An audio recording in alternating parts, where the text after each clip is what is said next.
Hello, my lovelies. And when you're hearing this, it is a hump day. So I hope you're having an amazing week so far. I have pre recorded this episode because I am currently in Austria and I did not want to skip getting these stories out.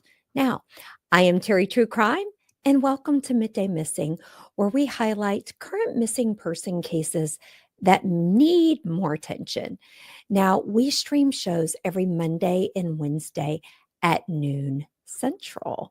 Now, let's get into our cases for today. Now, our first case on January 12th, 2018, 15-year-old Michael Allen Dillard vanished from his home in Calvin, West Virginia after a minor disagreement with his mother. Typical teenager. Now, he ran into the woods behind the house carrying only $2, leaving behind his phone and his eyeglasses. Sadly, he has never been seen again. Now, Michael was born on December 13th, 2002. Now, at 4 years old, he was adopted and grew up in Calvin near the intersection of Tioga Road and Little Beaver Road. He was said to be especially close to his older sister, Brittany, who lived nearby. Now, his family remembers him as a sweet, funny, loving, and silly boy. But Michael also struggled with severe depression. In 2017, less than a year before his disappearance, he wrote a suicide note, leading to multiple hospital stays and a long-term residential program for teenagers battling suicidal thoughts and self-harm. Now, he remained in treatment until December 19th, 2017, just 3 weeks before he disappeared. But despite these challenges, Michael was making progress. His sister recalled that only days before he went missing, he described having the best day of his life. On January 12th, 2018, Michael spent the afternoon visiting his sister with his mom. Now, Brittany noticed he seemed off that day, different from his upbeat mood earlier in the week. Back home, Michael helped his mother unload 40-pound bags of wood stove pellets. When she warned him not to carry too many at once, he grew frustrated, dropped the bags, shouted, "I'm not going to listen to you," and ran off behind the house. It was about 5 p.m. Michael ran into a heavily wooded area without his phone, his glasses. Without them, his vision would have been severely impaired. He was last seen wearing an orange or rust-colored jacket, a maroon t-shirt layered with a black tank top, jeans, Deadpool socks, red shoes, and a 3-inch silver cross necklace on a dog tag style chain. That evening, a storm rolled in, and rain quickly turned into snow, making conditions dangerous and visibility poor. Searchers returned at first light with helicopters, dive teams, bloodhounds, and hundreds of volunteers. Still, there was no sign of Michael. About a week and a half later, his orange jacket was found 300 yards from his home by the family's dog. The area had been searched before, but was now covered in snow. The jacket was in good condition, raising questions about whether it had been overlooked or placed there later. Some theorize Michael may have suffered from hypothermia, leading to behaviors like paradoxal undressing, which is removing clothes despite the cold, or burrowing, hiding in enclosed spaces. These behaviors could explain why searchers struggle to locate him. Sorry, guys, I'm going to take a quick drink. A neighbor reported seeing Michael walking along Tioga Road in Craigsville, but this has not been confirmed. Now, his backpack, which had been left behind at school, was found empty. Oddly, classmates said that on the day he disappeared, he poured water on it and then tried to board the wrong bus and mentioned going to see his biological father, who had been deceased for years. Some wonder if Michael impulsively hitched a ride with a passing truck from a nearby industrial stop. Now, signs were posted asking truckers to come forward, but no one did. Despite tips and possible sightings in the months after, none have been confirmed. Now, the family hired retired West Virginia State Trooper John Bonazzo as a private investigator, calling this the most puzzling case of his career. He offered a $3,000 reward out of his own pocket. Bonazzo believes Michael did not plan his disappearance, but he doesn't rule out the possibility that Michael was picked up by someone. Guys, I have said before, someone can leave home and then something nefarious happens. It happens all the time. Now, in October of last year, police followed up on a new tip, but it did not lead to Michael's.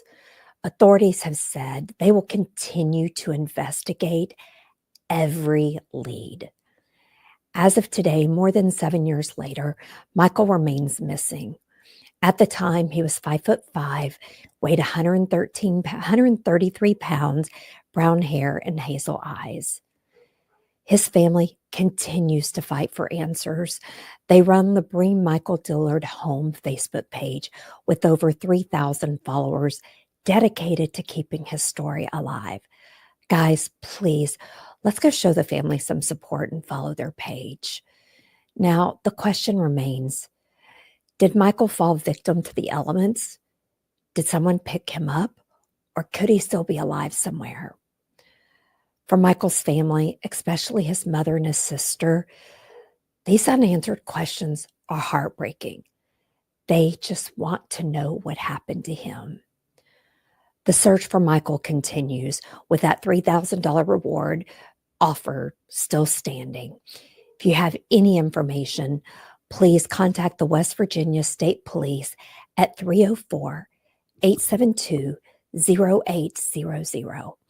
Also, please share Michael's missing poster that we have posted on our Midday Missing page, and share this video or our podcast, as it does help get the word out.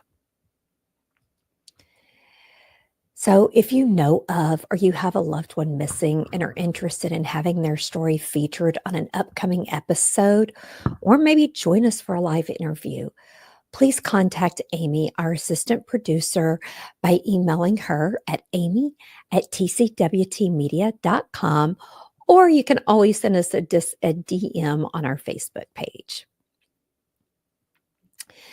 Now, on August 20th, 2019, Chandice Rebecca Cochran was last seen in her hometown of Sutton, West Virginia. That morning, her mother, Becky, had returned home to find a handwritten note left on the kitchen counter. The message read, "Mom, I took off for a little while. I'm in good hands, I promise. Be back shortly. Please don't worry. No need to. Call if you need me. Love you, Chan." Guys, that is chilling. Now, later that day, investigators confirm that Kristopher Speas of Gilmer County picked Chandice up from her home.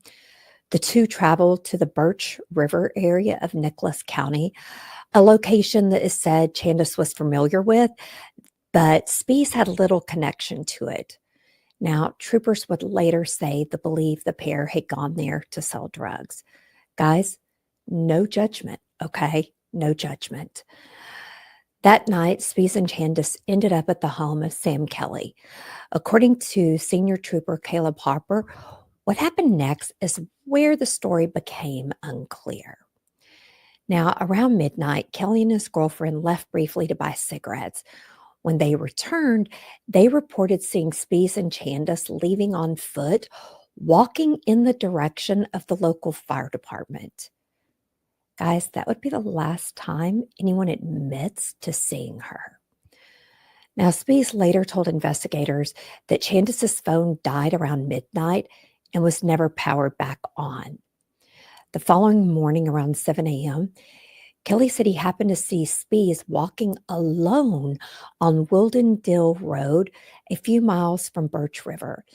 He offered him a ride to work, but Chandice was not with him.